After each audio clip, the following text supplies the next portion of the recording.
Hello, everyone, and welcome to Burn the Ship, the podcast that helps entrepreneurs go all in on their business, and we introduce them to great business owners that can help them get there. Today, we have a very special guest, Mr. Carson, with Worried Bird Franchising and Franbassador. How you doing today? I'm doing pretty good. Thanks for having me here. Yes, yes. Thank you so much for coming on. And we understand that time is one of our most valuable resources. So we're going to go ahead and jump into things. Cameron, tell us a little bit about yourself and how you've gotten to Worried Bird and Franbassador. Yeah. So it all started because about 15 years ago, I lived in Bulgaria, actually. Okay. And I was on a humanitarian trip over there, teaching English, teaching people about God, trying to get them to change their lives, quit addiction, all sorts of stuff like that. And came back and I had no money. Okay. Okay. I spent Yeah, all my I money see. over there. I got So it. I came home, started working at a bank and making $12 an hour, trying to pay for school. And I had a friend who was making $300 a day cleaning windows, and I thought, oh my gosh, that's a lot. Yes, yes, Like that yes. seems like a lot when you're making $12 an hour and your paycheck's $400 in 2 weeks, and I can make $300 in a day cleaning windows. Yeah, that's a big So difference. that's a big deal. Yeah. So I went and watched to see uh, how he did it, and I thought, you know what, I could do that, but I could turn it into a brand, not just do it out of the back of my Land Rover or whatever, Okay. you I know. got you. Um, and so that's what I did. So I just started knocking doors. I'd go to class for 5 minutes, and then I'd leave, and I'd go knock on doors to pay for the class that I was skipping. Right? Gotcha. Made no sense. Gotcha. Yeah, But backwards a little. Yeah. yeah, started built the business um, as a owner operator, and then started hiring and growing and expanding. And then in 2018, I decided I wanted to franchise the business. I franchised it, sold 13 franchise locations. We have 18 franchisees, and then in that whole process, found that there's some serious issues with the franchise industry. And so we built Franbassador as a way to grow our own business. And Franbassador is essentially an influencer marketing platform that connects franchise brands to influencers.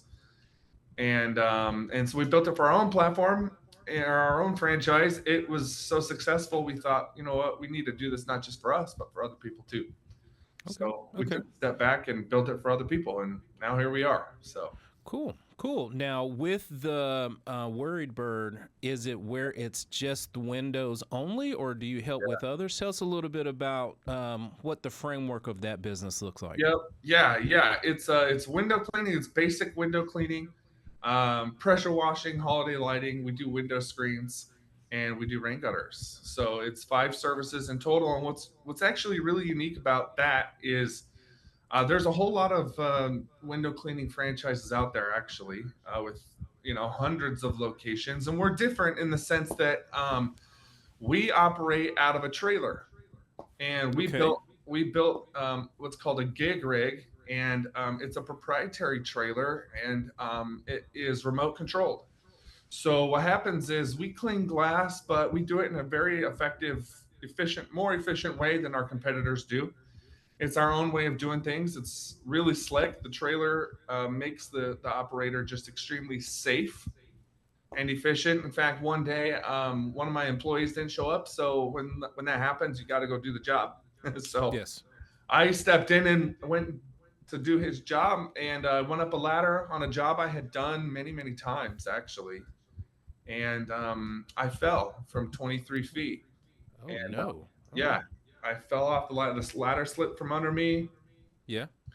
fell, shattered my arm into 12 pieces, multiple surgeries, plates, screws, you name it. Doctor said I was lucky I didn't die. Because Yes. when you Yes. belly flop from 2,300 feet, that's a traumatic event, you know? Absolutely, Yeah. absolutely. So tell us a little bit about the rig in itself. In my mind, Yeah. I'm thinking like a scissor lift, or tell me what does it look like? Yeah. It's a 5x8 enclosed trailer.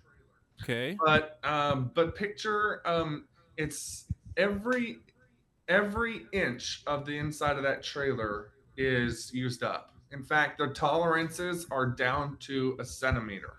That's Okay. how accurate Okay. everything is. And so Yes. it does pressure washing, it does window cleaning, it does holiday lighting, and it does window screens. And so you have tables that pull out, and you can build screens right there in the back, or you can do 7-story window cleaning right from the ground on using this system. Right. Okay. The difference between Worried Bird and any of our competitors is that all of our competitors, they operate out of a cargo van or a truck, which we used to do, right?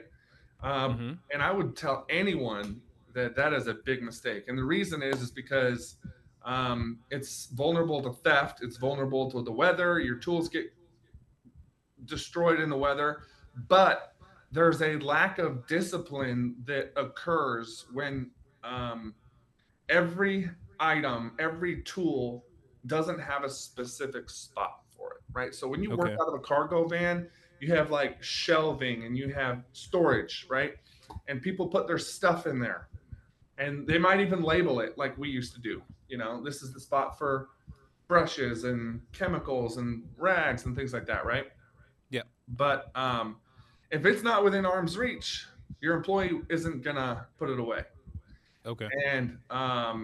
And so what happens is, you look, any electrician, any HVAC, any solar van that you see on the road, they open those back doors and it's like a menagerie of stuff and tools, right? And that's what happens because the employee is tired at the end of the day, and they throw their stuff in the van and they don't put it away. And so then the crew the next day gets the van, and they're wondering where the stuff is, right?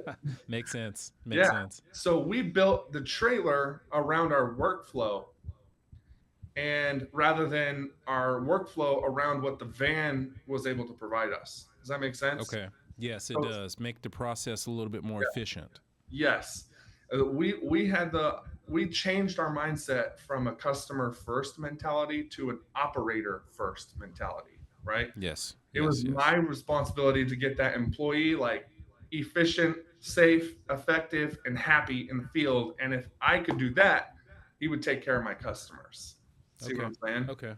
Yep. Yes, yes. That makes a lot of sense. Now, when I was looking, through your information, I saw Utah a lot. Is that where you're Yeah. based out of? Yeah. Yeah. So Yeah. I'm from Utah. I Okay. built the business in Utah, but then 2 years ago, I moved to Tampa, Florida. Tampa, Florida. Okay. Yeah, that's what I was going to ask. As Yep. far as for the people that are watching the show today, is it a geographical thing where you're only in one place or you're open up to the entire United States? How does that look for you? Yeah, so Worried Bird was built in Utah, but when we we offer franchises in almost every state in the country, Okay. except for a handful. There's about 14 of them, 13 of them that we don't offer them. California, New York, and some of these other ones. They're hard to get into. They have a lot Mm-hmm. of rules and stipulations. Yeah. Um, Labor laws, I'm assuming. franchise laws. Yeah, Franchise laws. yeah, Okay. yeah. Okay. It's tricky Okay. to get in. It takes a lot of money and legal work to get in to sell a franchise in those locations. So we don't. We just I kind of got you. offer it in other locations, and so we're in Kansas, Arizona, and Utah right now. Okay, okay. That's a good deal. And before we move away from that, I saw something that was interesting in your bio that I want you to speak to before we talk about Franbassador. Yeah, You erected a monument yeah, for the cemetery. Tell yeah, what was that about? How did that happen? yeah. As a Boy Scout, when you go to get so I did Boy Scouts when Boy Scouts was cool. Um, Yes, yes, yes, yes. it's kind of lost its luster over the last decade or so. Hmm. But Boy Scouts used to be really cool, and we'd go camps and we'd learn how to tie knots and build fires and build forts and how to survive, right? Yes, And so I worked my way up, and I got all the way up to the upper echelons of the Boy Scouts and earned my Eagle Award, which is the second highest award, except for a Silver Beaver, which very few people in the country ever get.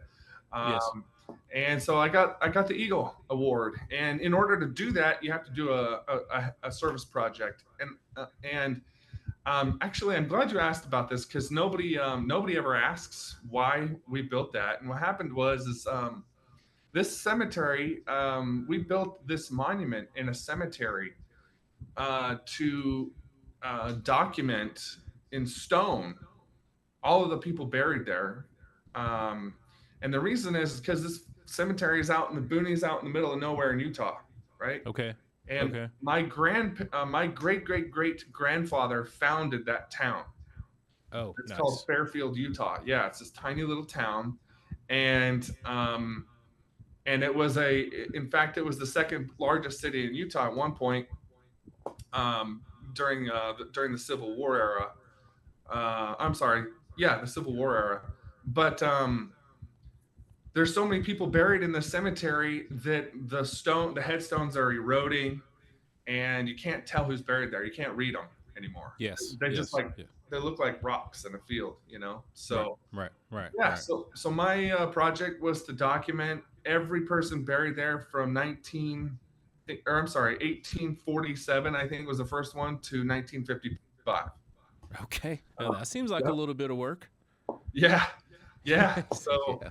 yeah, we built this big monument. It's really neat, and there's a big old plaque there, and every single person, their birth date and their death date, and the history of the cemetery, and it's laser engraved on a bronze plaque, and there for the next hundreds of years, hopefully. Interesting. And when I was looking it up, I said, now that's something that you don't see from a lot of entrepreneurs. And I wanted to touch on that. And I was going to talk about Bulgaria, but you spoke about it because when we do this, we want the people that are watching to understand it is about work. Yes, you got to do your job, you got to get your business going, but it is other layers. And Yeah, especially when they look to get in contact with you, I want to lay that foundation so they understand who they're working with. So I definitely appreciate you sharing that part of your history. yeah, Before we started talking about Franbassador and how that service helps connect you with influencer and things like that. So, yeah. if you don't mind, tell us a little bit Sure. about Franbassador.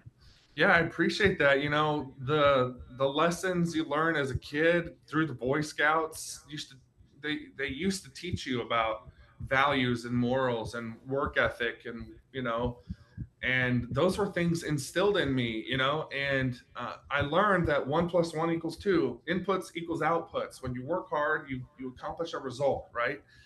And that's been a theme that I'm really grateful that I had growing up as a kid, and it's led to success and creating some pretty cool things in my life. I consider myself a builder. I love to build. I love to create things, right? And so we built that trailer for Worried Bird. We built Worried Bird. We've got our own proprietary systems there. We got our own technology there, and that's led to the confidence to be able to create something like Franbassador. It took me 15 years to think of the idea of Franbassador, right? And Yes, then people yes. always say, "Oh my gosh, that's such a good idea. Oh my gosh, how'd you think of that? I wish I would have thought of that." It's like, dude, you have no idea the amount of work it took to even have that thought, Hmm. right? Yeah, it didn't just magically appear. It Yeah, took a lot of lessons, a lot of yeah, learning, a lot yeah, of experiences, yeah. and a lot of people say, "How do they do that?" I say, "Years and years of work. Yeah, That's how we yeah, do that." yeah, Yes, yeah. yes. What happened was, as a franchisor, with Worried Bird, I become a franchisor, and I'm hiring people to help me grow this, right? So I hired these executives, and they're like, "Yeah, you need to join this broker network. You need to join this broker network, and this one, and this one." There's all these broker networks, right? And so Mm-hmm. Mm-hmm. so these networks consist of hundreds to thousands of franchise brokers or consultants. Okay. They're kind of looped into one. But what they do is they go out and they tell their audiences or their networks about a franchise opportunity. And they then send that candidate to a franchise brand who then closes the deal. And that franchise broker gets paid like $30,000, right? Okay. A huge Okay. commission. And so I'm joining as a franchisor. I'm joining all these networks, and so this one over here is telling me, "Oh yeah, we got 1,000 brokers," and this one over here is telling me we got 600, and this one's got 200, and whatever, right? And so I got to pay 5,000 here, and 10,000 here, and 4,000 there, and 12,000 here, and 50,000 here, and they all Yeah. charge these ridiculous amounts, right? Yes, And yes. and then it clicked. One guy, one of the executives let it slip, and he didn't know what he did. You know what he said? He said, um, after I had signed up, I paid like $6,000 to join this network, right? Mm-hmm. It's like, okay, just so you know, we got 600 brokers, but only about 10 to 15 actually produce. And I'm like, Mm. wait a minute. I just paid for 600 brokers to supposedly talk about me, right? Yeah, But now you're yeah. telling me that only 10 to 15 actually produce. So then I start Yes. asking questions, and I go, how do these brokers generate leads? What are they doing to like create interest? Well, they use social media. They post every day. They talk about it every day. They have a big following, right? Mm-hmm. Mm-hmm. Okay. So I'm looking at it as the franchisor, and I'm going, okay, there's 1,000 franchise brands that have joined this network, and we're all competing for the attention of 15 people. Yeah, I was about to say 10 to 15. Yeah, yeah. They're never going to talk about me, Right, right? right, I'm like, right, what? right. What is this? So we do our Yes. research. We find out that the average audience size of a consultant or broker is 733, and half of them, almost half Mm-hmm. of the audience, are other consultants and brokers. Oh my So goodness. yes, and half of those franchise and consultant brokers have other full-time jobs. So Mm. they're distracted. They're they don't have any real influence. They got like maybe 300 people they can actually market to, right? And Mm-hmm. I'm a franchise brand, and I'm drowning in a sea of other brands competing for the attention of 15 other brokers. Yes. They're, Tough one. I'm never getting, nothing's going to happen. I just know it, right? Mm-hmm. And the brands that do have success are like, they're like the crumble cookies of the world, right? You familiar with crumble cookies? I am. We have a Yeah, couple of them surrounding us. Pretty decent. yeah. They're decent. Yeah, they sell like 500 franchises in a year or something like that. Yes, yes, yes. That's like lightning in a bottle. Like these unicorn brands, right? Window cleaning, it's not a unicorn brand, right? Yeah. There's Gotcha. there's six other franchises that do what I do. So when a consultant gets a lead and the lead wants a certain kind of lifestyle, and if they're going to present me a window cleaning brand to a lead, they got seven to choose from. What's going to make them choose me? Well, there's a few factors: who's paying the most, and who's awarded the most franchises, and a lot of different factors, right? So Mm-hmm. I'm going, okay, let's just go right to the creators who have the audiences. I don't need the broker network. So Right. that's what we did. Let's go right to the source. Yep. So I'm like, I'm just gonna go right to a creator. So we go to Instagram, and we find creators on there who've got 100,000 followers, 400,000 followers, 30,000 followers, right? The brokers that are producing those 10 to 15 that are actually producing, they've got Yep. 20,000, maybe 50,000. I think the highest I saw was like 70,000 followers, right? Mm-hmm. Okay. So I'm looking at this, I'm going, let's just go directly to them. So we built Franbassador to build Worried Bird. And I know this is a little long winded, but I'm getting to the point here. Yeah, no worries. Franbassador was so successful with our own brand. We got all these leads for people who wanted to buy franchises because we enabled anyone and everyone to talk about our brand. And Okay.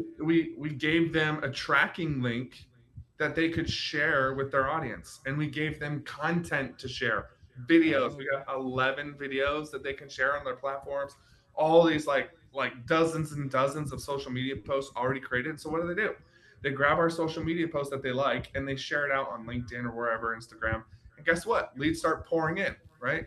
And Right. we're Right. paying a $10,000 commission for any sale that happens as a result of them sharing, right? Yes. Yes. And so we're completely bypassing that. And then, that's when it dawned on us, oh my gosh, we have to do this for other brands. We can't just do this for ourselves. Yes. Yes. It'll Makes sense. That Yeah. it seems like you found a way to get around what the system had created. It's Exactly. like there was a system there, Yep. but you found a crack by asking questions in your discovery with that CEO, and you realized the value that they were perceived to bring was not there Not. technically. It was Yep. $6,000 for 10, 15 people instead of the Yeah. 600 that they said. And Yep. you found a better way to do it. It sounds Yep. like you found a great way to innovate and continue to move forward on that. Yeah. Now with it, tell us about how it's set up. Like I'm a franchise. Yeah. What am I getting? I know I'm getting direct to the influencers with a bunch of Yeah. followers. What other services am I receiving? Yeah. So how it works is, you, if you're the franchise brand, right? We're gonna ask you a bunch of questions. You subscribe for a year on our site, and then what happens is, we go out and we find the audiences that match your target demographic. And so if your franchisee is, let's say it's men who love to be outdoors, who are comfortable working in the sun, who maybe have a military background or something like that, right? Um, Mm-hmm. we're going to find that audience, and then by default, it's going to show us who the creator is. And then so we have access to, like, I think it's like 90 million um, influencers' contact information. Okay. And so then we Okay. go out and we call them, we email them, we reach out to them, and we recruit them to talk about you, the brand, on their platform, right? Okay. Okay. And yep, and then you don't pay anything. Well, you pay. There's a little bit of a sign up fee, but Mm-hmm. you're paying on the back end when a deal closes, right? So Right. yeah. Right. And then what happens That's good. is we're doing the recruiting for the biggest audiences, but you, the franchisor, you get to share it with friends, family, colleagues, coworkers, anyone and everyone you know, employees, right? They get to Mm-hmm. join for free. They join Franbassador. They get your content to share to their platforms, just like we did with WorryBird. And then guess what? They get paid that $10,000 commission when a deal closes. Once Right? they get it, so you just open like an open source for anyone to share instead of just this one specific group. Yep, exactly. Okay. Yep. Okay. Yeah, the Okay. brokers, the consultants, they've been doing this for 50 years before social media existed, but they are not the people to talk about it. They have no creative, juices in them. Only Mm-hmm. 10 or 15 of them do, right? Right. You Right. watch these people. I remember watching one guy in particular. I'll never forget. I took a screenshot. I've got him up on my desktop, because it's just like a constant reminder of, like, how terrible this was, right? He Yes. he was like a major inspiration because I was like embarrassed that he was talking about me. He was a franchise consultant. He's like probably 55, 60 years old, just getting into social media. I Uh don't huh. blame him one bit. I mean, he's doing what he needs to do, right? Yes. And you Yes. suck the first few times, first 100 times to do anything, you suck at it, right? So I don't blame him, Yes. but Yes. Absolutely. like, I don't want to pay him $6,000 to share my franchise opportunity to his 120 followers. You know what I'm saying? I Like, do. I do understand. It makes a yeah, lot of sense. Like I said, it's just not a good use of money. It doesn't seem like it's no, a it's great not. return on Yeah, value. yeah, and You and, know. and, and imagine if he does get lucky and a franchise is sold. I gotta pay him now $30,000. I Crazy, see the difference. crazy. Because now, as the franchisor, I'm like, cool, awesome. I sold a franchise, but uh, nobody else heard about it. Nobody else. There wasn't any exposure, right? Yeah. There It was was just those nothing. 100 people. Yeah, yeah, yeah. 100 people heard about it, right? Yes. Yes. And so that's what we're selling at Franbassador is hyper awareness, right? When I Okay. can put your franchise opportunity in front of a creator who gets 14.5 million views on his Instagram stories, that is a Mm-hmm. game changer. I mean, when you think about it, the total exposure of a franchise brokerage, uh, if there's 1,000 brokers and the average audience size is 733, then that's 733,000 people that could potentially hear about franchise opportunity if they talk about it. If every single one of them talks about it, right? Right. So okay, so I go to a creator and he gets 14 million views on a single Instagram story. That's Okay, a big difference. one creator is what, like 15 times the size of of a brokerage network. I was about to say of the whole their whole network was encompassed by just one influencer. It Yeah, sounds like. exactly. Yeah, Yep. yeah, Yeah. yeah. One That's a mediocre good. influencer. That's a good deal, man. I definitely appreciate you sharing that because when I was, like I said, I try to do the research on everyone before we do these podcast interviews because I Yeah. want to be able to have good content, of course.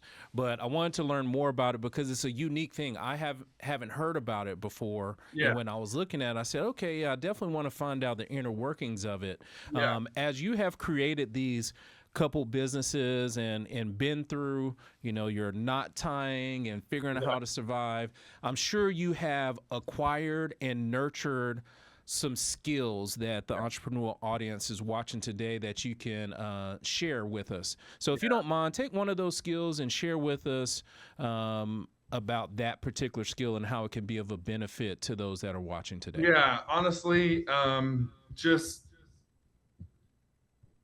discipline. It like comes down to like one word, right? Okay. Like this is the biggest thing that I think as a business owner you have to realize is you just can't you just can't give up. You have to do what needs to be done regardless of how you feel, right? And I'm really concerned with how today's day and age is. Everyone's like so leisurely focused, everyone's like convenience focused, but as a business owner you have to like practice discipline. And I need to hear myself say that more than anybody else. I'm talking to myself right now, I understand. like you know what I mean, like that Yes. that is Yeah. the biggest thing, because when you can practice little bits of discipline in your life, it carries over into business. Because if you don't practice that discipline and you're leisurely focused, you subconsciously look for the easy stuff in your business to do rather Mm-hmm. than the hard stuff that you don't want to Mm-hmm. do. And so Yes. if you can put yourself into situations where you're doing things you don't want to do, then you train your brain to look for the things that you don't want to do that need to be done, right? And Mm-hmm. and I think that's just one of the biggest factors to success. I've seen so many franchise entrepreneurs start and give up a year later, or 2 years later, or 3 years later, and it's like, well, I didn't make it big, so I quit, dude. Yes. You Yes. know, I like, get it. I yeah, get it. That's what I tell my sales reps. I say, hey, look, man, you got to get used to the flavor of a bullfrog because you got to eat it. Because if yeah, you don't do it and, hey, I'm just going to check my emails, oh, I'm going to respond to this. But when you have a client that has an issue and you know it's a thing, which it happens all the time, if you don't go ahead and get after it, then it just grows and grows and yeah, grows. So it seems like your discipline explanation that you're sharing is to go ahead and do the tough things so the easy things are easy.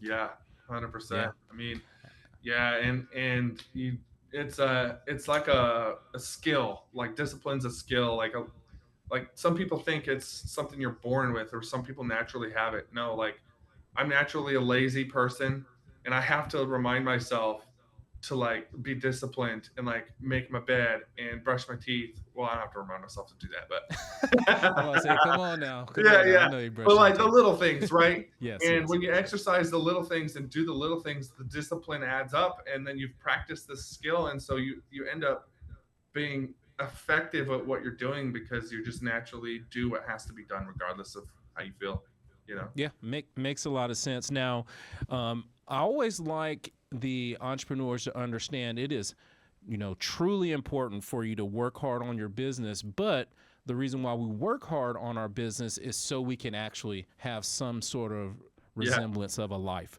yeah, So let's just say that you have gotten all of the worry out of the yeah, way. You are starting to help people get influence, and you're going good on this. What is it that Cameron would do in his normal life if he didn't have to just truly focus on helping these business owners? What would Cameron do? yeah. I mean, I started the business as a way to pay for a pilot's license. Initially, I Okay. started Worried Bird to do that, right? And I put that dream on hold so I could build the business. And Mm-hmm. I intend to go out, buy a helicopter, and fly it recreationally. I want to take my family heli camping. I want to take my family out sightseeing and exploring the world in a helicopter. That's what I'd be doing. Awesome. Also, do you have a particular helicopter in mind for your goal of Oh, what you want to get? yeah, that's a great question. I think a Bell 505 is probably my favorite helicopter. I'm pretty confident that you're going to get it because you know the goal. That's right. I Yeah, ask that focus. question to a lot of people when they give me that answer. I say, so what is that? Like, people say, I want to go and visit and travel. I say, where do you want to travel?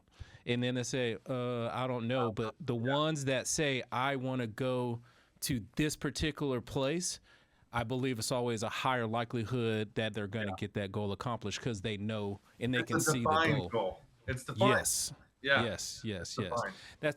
That's an excellent answer. Hey, before we get a little bit too far, how can the audience get in contact with you either for Worried Bird or for Franbassador? What's Yeah, the you best can way? see it. You can learn about the franchise at worriedbird.com/franchise or just worriedbird.com. It's past tense of worry. Um, and we're selling franchises all across the country now. Again, so actually, we built Franbassador, and as we were building it, we put the franchise development of Worried Bird on hold so we could build it. But Okay. it's up and going again. Okay. Worriedbird.com or franbassador.com. I'm also on social media at Cam Wise. That's Cam WHYZ after Samwise from Lord of the Rings. Yes, yes. Nice, nice. Makes a lot of sense. Makes a lot of sense. And the knowledge that you shared with us today, I just know it's going to help some of those entrepreneurs and the people that are watching the podcast today. And I truly do appreciate that. And to show my appreciation, I just simply want to be quiet for a few moments and give you the last word with the audience. So stare in that camera and tell them something good. Yeah, at the end of the day, I think that everyone can participate in the growth of their favorite brands, and that's what we're trying to do is give everyone access. What was traditionally given access to only consultants and brokers, we've given everyone access to do it, right? So if you see a brand that you love um, and they're growing like crazy, you can participate in the growth of that brand now through Okay. Franbassador. Whereas Nice. that was never the case ever before, right? And so that's a game changer, I think, for a lot of people anywhere around the world that can talk about franchise brands. We've got 13 brands as of today, and we have 82 more that are about to join us. And you can talk about entrepreneurship. Talk about entrepreneurship to your audience. Give them something to learn. Give them actual concrete stuff that they can use, right? And franchising is just the reduced risk of an entrepreneur who's starting a business. They don't have to start it from scratch. They don't build it. They build it for themselves, but not by themselves, right? Right. And it's exploding. Franchising is just exploding, and it's a fun time. So that's all I got. Excellent. Well, Yeah. thank you so much for sharing today, Cameron. We truly do appreciate it. Everyone that's watching today, go ahead and reach out to him. He's a wealth of knowledge, and he's an Eagle Scout. What else do you want from the Great. guy? Yeah. So thank you so much for your time, and we truly do appreciate it today, Cameron. Okay. Thank you. Thank you. Everybody, keep listening and be kind. Thanks.